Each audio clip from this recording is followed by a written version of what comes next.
নিয়ে যখন আমরা বাথরুমে গেছি, ওইখানে মসজিদের ছবি ছিল, তখন আপনাদের দেখে কেন বাজে নাই? আসসালামু আলাইকুম। একটা কথা বলার জন্য হঠাৎ করে মনে পড়লো, গাড়ি চালাইতেছি তো, তাও বলি। আসলে আমি ভুলে যাই, এই কারণে গাড়ি চালাইতেও বাস্তারে বললাম যে ভিডিওটা করো।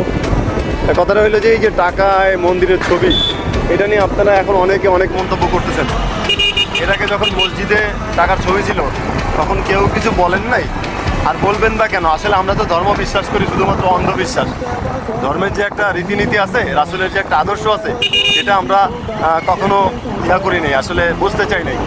লোকে কি বলে এটা নিয়ে চিন্তা করছি। যেমন ধরেন আপনি এখন মন্দিরের ছবি যখন দিচ্ছে, তখনই আপনি মানে একজন মুসলিম হিসেবে নিজেরে খুবই গর্বিত বোধ করতেছেন। এটা কি ঠিক?